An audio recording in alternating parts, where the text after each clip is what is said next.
Este es su programa Medio Ambiente y Desarrollo.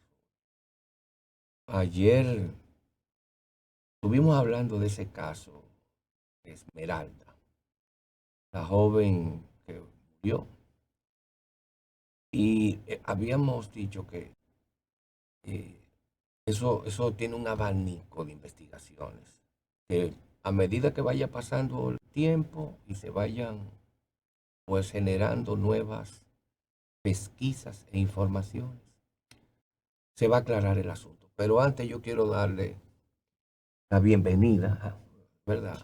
De nuevo a mi colega Gabriela Marte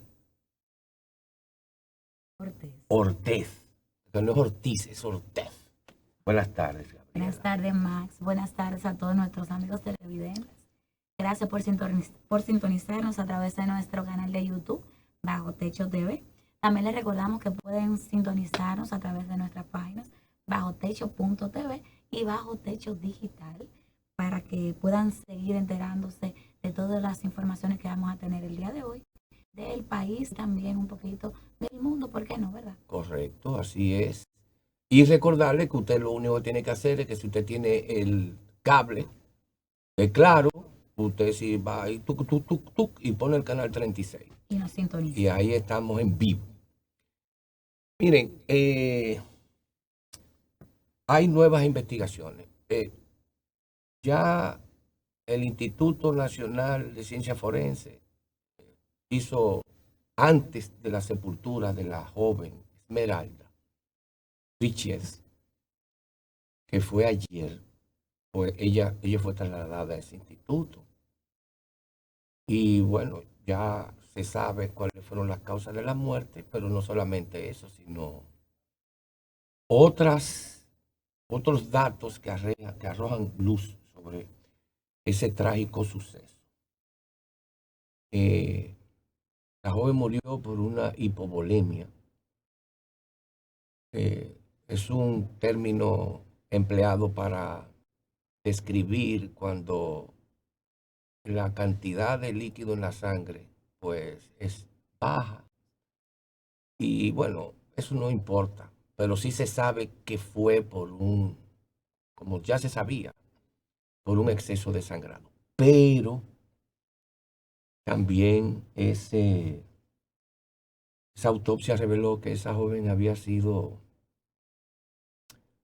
pues eh, abusada, simple y llanamente abusada, porque era una menor, violentamente sexualmente. Y hay otras personas ahí que se están investigando de las personas que andaban con la joven. Eh, Me imagino que menores, eso lo van a tratar por ser menores Ujú. de una manera como dice la ley, pero hay otra persona también, hay otro adulto ahí que está. Está siendo involucrado también, se está hablando de un primo del profesor. Se está investigando también porque se supone que andaba con ellos el día del hecho, Ok. lamentablemente. Y se siguen investigando hasta que den con otros Bueno, implicados sí, probablemente. así es, pero de la persona que estamos hablando es o sea, mañana le van a cantar medida de coerción al profesor, a Abierto. John Kelly Martínez, que lo están imputando como el principal del hecho. Pero también la imposición de presentación periódica en contra de Rubiel Morillo Martínez, primo, como tú decías, del imputado, por su complicidad también en el hecho. No, bueno, complicidad no. Y hay tres jóvenes de las que andaban que también están siendo investigados. Eh, la joven fue sometida a una actividad sexual violenta. No sabemos si es consentido o no, pero independientemente de lo que sea, es una menor y eso es lo que complica el asunto para los imputados. Vamos a ver, en la medida que vayan pasando los días, qué otras cosas van a salir de ahí. Mientras tanto, contrario a lo que pasa aquí, tú me dijiste que Había una cuestión en España, ¿qué es lo que pasa? Así mismo, en España actualmente se acaba de aprobar la ley del aborto y dice que también el cambio de sexo y lo más alarmante de esto es que es a partir de la edad de 16 años. No, pero yo creo que lo del aborto ya estaba. Sí, Lo que es nuevo es, lo del cambio de sexo y, a lo, partir de los 16 años y lo y peor, aborto también a sí. partir de los 16. Entonces ahí ya no se necesita la presencia de los padres, O sea, la la aprobación. población, ¿no? Ya. Ellos pueden simplemente ir, tomar la decisión y de hecho también ni siquiera dice aquí específicamente que no se necesita la obligatoriedad de informes médicos o psicológicos. Es decir, que un adolescente de 16 años tiene la potestad de decidir si quiere cambiarse el sexo o no, O abortar. o abortar. Y los papás, bueno, eso están a la Bien, gracias. izquierda. Esas son las Consecuencias, pudiéramos consecuencias, decir. no, las incongruencias, yo diría, de, de Occidente. Porque eso es eh, un movimiento pro aborto muy fuerte en Estados Unidos, que, bueno, está bien financiado por instituciones que son abiertamente pro aborto, que facilitan esa acción. Y bueno, eh, 16 años, yo no sé si en España a qué edad tú eres mayor de edad. A los 18, a Ah, los bueno, a los 18, 18. No, a los porque hay sitios 18, donde es los los 21. 21, a los 18 igual que aquí. Pero, o sea, nosotros estamos viviendo en un mundo extraño, ¿ves? Eh, porque para una cosa, son menores. Y Y para son otra. menores, para mí son menores. O sea, una persona de 16 años es un menor. Sin embargo, para ese tipo de decisiones tan drásticas, yo diría, pues no necesita ningún consentimiento de padre ni nada por el estilo. Así es que anda el asunto en, en estos países desarrollados. Ya en España también los otros días aprobaron una ley de la zoofilia. La zoofilia es que está permitido tener relaciones sexuales con animales, pero siempre y cuando, y eso es lo que a mí hasta me da risa esas cosas, siempre y cuando el animal no sufra. O sea que eso es lo que se llama la modernidad. O sea, todo el que está en contra de ese tipo de cosas es un atrasado y es un arcaico, y todo lo que usted quiera ponerle, porque eso es lo moderno ahora. Y hay mucha tendencia también a la pedofilia que también sea legalizada pronto, ustedes lo van a ver, porque son las agendas de esos gobiernos, en su mayoría socialistas, porque el adoctrinamiento de niños en cuestiones de género y de sexualidad, hasta aquí mismo los otros días estaban haciendo eso, y no en escuela pública, no, incluso en colegio privado. Hay algunas de esas instituciones que lo han retirado, o sea, ya no lo hacen, pero la gente se está enfocando como en cosas tan absurdas, y de grupos tan minoritarios. Pero bueno, esa es la política del derecho que tiene Occidente.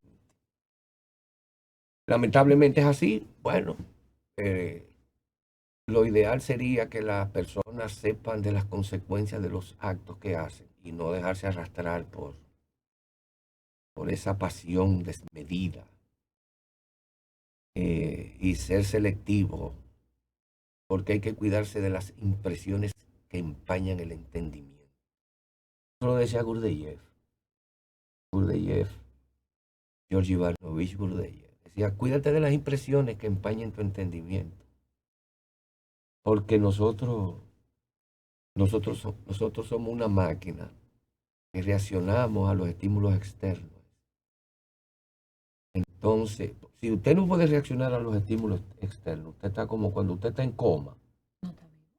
O sea, para la ciencia, bueno, todavía respira, tiene latidos del corazón, no puede moverse, pero está paralizado y no puede reaccionar a los estímulos externos. Y él decía que cuando a ti se te daña uno o la mente o el corazón o tu físico, tú estabas muerto ya. Con uno de esos 3 pedazos que se te muera, estaba muerto. Entonces hay que cuidarse de eso. Hay que cuidarse de eso porque como que estamos metidos como en mucha, ¿eh? Como violento, Y mucha violencia, violento. Eso es violencia. Hacerle sexo a quien sea de forma violenta, abuso, eso es abuso. violencia. En todo el sentido de la palabra es abuso. Sí, es así. Ayer yo le había prometido que iba a traer a una persona aquí y estaba comprometido a venir, pero se le presentó un percance y entonces lo vamos a tener la semana que viene. Se trata del señor Francisco Metz, que es un consultor forestal, regente, representante de la Cámara Forestal en, en medio ambiente para la otorgación de permisos de corte de árboles y de madera. Y yo quisiera, antes de pasar a otro punto, que, hablemos de algo que yo dije ayer cuando lo presenté como posible participante de este programa. Que usted me dijo, pero ¿cómo es posible? Y yo decía, si se maneja el bosque y se cortan los árboles, el bosque tiene eh, un mejor impacto en los ecosistemas. Entonces, bueno, Yo te preguntaba más porque te decía, ¿cómo es posible que si cortamos los árboles, y tú me dices que eso tiene un mejor impacto en el medio ambiente? sí, es raro Es eso, raro, claro. pero yo se lo voy a poner de esta manera. Hasta el año de 1976, aquí no habían plantaciones. Y la gente, yo te estoy hablando, perdón, en el 96. Y si bien es cierto que aquí se hizo un cambio drástico en lo que es el consumo de energía para cocinar los alimentos, porque se trajeron estufas de gas. Eso viene de más atrás. Pero después del 96 fue que comenzaron a establecerse plantaciones forestales. Y la gente comenzó a disminuir el consumo de leña y carbón, porque aquí hasta en Gascue, hasta los años 60, principio de los 70, la casa que usted ve ahí de lujo tenían su vaina de emprender carbón. El fogón, ok. Bueno, yo no sé lo que es un fogón. Un fogón es que tú pones 3 piedras y una cosa. O un fogón es una mesa que tiene una cuestión que tú pones carbón. Habría que buscar la Bueno, definición está bien. Pero de del eso, ¿verdad? Que fogón. usted ponía ahí, ponía un pedazo de leña y prendía un fósforo y el carbón se prendía y ahí cocinaba. Y eso venía del bosque. En la medida que fueron pasando los años, al gobierno de Leonel del 96-2000, se le ocurrió o tuvo la idea brillante de apoyar a todo el que quisiera sembrar. Eso había venido desde antes, desde los años 80 y algo, 90 y principios de los 90. Pero ya en mayor escala, ya con un involucramiento del Estado directamente en apoyar a la gente que tenía tierra ahí baldía y que el Estado a través de un programa que se llama Quiqueya Verde, pues apoyaba. Y todavía existe ese programa, ¿eh? O sea, si usted tiene tierra baldía, qué sé yo, usted puede acercarse a la Dirección de Reforestación del Medio Ambiente y ahí le van a decir cómo le pueden apoyar. ¿Qué pasa? Que con esa siembra masiva de árboles, ya la gente no tenía que ir al bosque a cortar leña. Entonces, Como esas plantaciones se hizo con la condición de que le permitieran cortarlas, entonces el bosque nativo cogió un respiro. Y por eso es que decimos que si usted planta árboles y le dan un permiso para que usted corte árboles, usted deja el bosque nativo quieto. Eso pasó no solamente a nivel de pequeños productores, eso inició básicamente en la zona de Zambrana, en Cotuí, por ahí, y después se extendió a Villa Altagracia, a Monte Plata, y después prácticamente al país entero, pero básicamente donde las condiciones de clima permiten que las plantas crezcan rápido. Porque si tú coges para el sur, La parte ahí, fría. sí, exacto, como le llaman, la gente del campo le dice la parte fría, Ah, eh, porque de que llueve y eso. Entonces, por eso que yo te digo que cortar árboles puede redundar en un beneficio del bosque natural nativo, pero todavía no es suficiente, porque, como hablábamos ayer un poquito, cuando yo le enseñaba cómo es esta imagen, eh, esta es una época de mucho incendio forestal. De manera que ya después vamos a abundar más sobre eso. Y también que ustedes sepan que a veces ustedes van a ver camiones cargados de madera y es muy probable que vengan de plantaciones que tienen su permiso para cortar. Déjame ver cómo andamos por aquí. Tú me dijiste que tú querías hablar algo importante para la cultura y para la historia del país.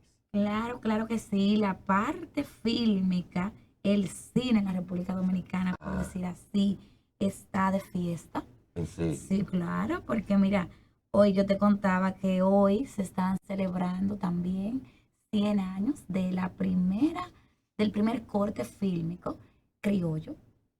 100 años. 100 años. Ocurrió el 16 de febrero, un día como hoy, pero del 1923. Se, se llamaba, así mismo era un corte fílmico, obviamente que hacía alusión a lo que el pueblo dominicano cree, a las creencias religiosas. Ok. De hecho, este se llamaba Nuestra Señora de Altagracia. Este corte fue uno de los primeros que se registra según la antropología fílmica del cine dominicano. Se tiene evidencia de que este corte se hizo y ahí estuvo el señor Palau y también otros empresarios dominicanos quienes realmente aportaron económicamente también para que esto pudiera ser posible en la República Dominicana. Señores, estamos hablando de cuando el cine aquí estaba bastante en pañales, por decir En así, ninguno. Sí, y en fue la ninguno. primera. Sí, esa es una de las primeras que se registra en la República Ok. Dominicana. Evidentemente, la industria del cine está creciendo. Está Sí, creciendo la República Dominicana, ya tenemos la ley de cine que se está haciendo claro. y una serie de avances importantes que se están dando en esa industria realmente. Y podemos ver cómo la República Dominicana, Pero eso no está en YouTube, ese. sí, tú la ¿Tú crees que encuentras, aparece? sí, tú la ¿Cómo que se encuentras. llama? El- El corte se llama así mismo, tú lo buscas, corte criollo, 100 años del corte criollo, Nuestra Señora de la Altagracia. Interesante eso. Sí, Qué y bien. realmente es bueno resaltar este tipo de historia dominicana Claro. para que nosotros podamos conocer que también en la República Dominicana hace tiempo se hacía cine, señores. Hace tiempo y seguimos y vamos a seguir creciendo en esa industria. Así es. Bueno, eso es una buena información que tú traes. Hoy también se celebra, hablando de historia, 50 años de la muerte de Francisco Alberto Camaño Deño. Eh, hay muchos escritos sobre eso.